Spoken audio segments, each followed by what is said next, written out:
Guidelines tell us that women who conceive via IVF are classified as high risk for preterm birth. Women having twins or multiples, women who have had a previous preterm birth, women who were underweight or overweight before pregnancy, women who experience urinary tract infections, and women who had less than 6 months between the birth of their last child and conceiving again are all classified at risk of preterm birth. And that's only half the list. So essentially, almost everyone. But jokes aside, delivering your baby before 37 weeks gestation significantly increases their risks of lifelong health and learning issues. So if you are on the at-risk list, stay tuned to learn about the 2 important foods that you should be eating during pregnancy to reduce your risk of preterm birth.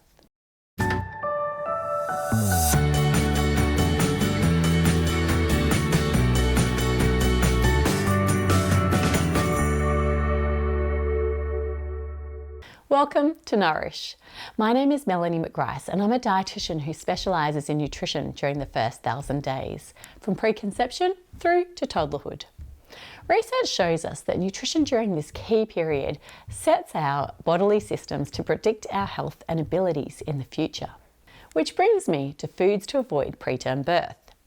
Nutrition is one of the best strategies for minimising the risk of preterm birth. Although most of the research to date compares dietary styles as opposed to specific foods, there are 2 foods, or at least groups of foods, which stand out in the research as being protective. The first is seafood. A low consumption of fish was a strong risk factor for preterm delivery. With this in mind, I'd urge you to consider whether or not you consume fish or seafood at least twice per week during your pregnancy. If you don't, ask yourself why.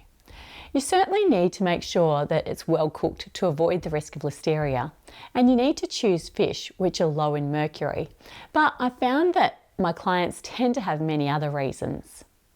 If you forget, I'd recommend choosing 2 seafood days per week, such as Mondays and Fridays, and using this system to ensure that you're meeting your fish quota. If you don't like fish, consider mixing fish into dishes, such as salmon patties or mornayes. And if you're a vegetarian or vegan, or choose not to eat fish, then make sure that you replace fish with omega-3 supplements.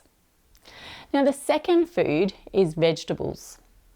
Research consistently shows that women who have a higher consumption of vegetables are less likely to experience preterm birth.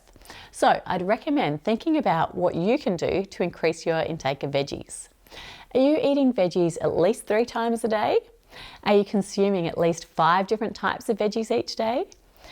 Veggie sticks, veggie soups and veggie smoothies make great snacks. Stir fries, patties and roasts are great for bulking up with vegetables.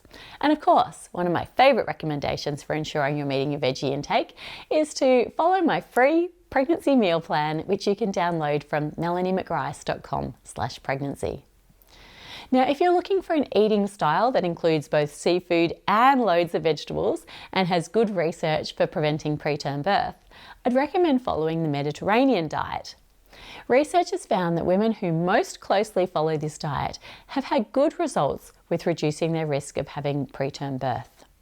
For more information, feel free to reach out to me and my team via social media. And I look forward to seeing you in my next video. In this key period, sets our bodily systems. Which brings me to foods to avoid preterm birth.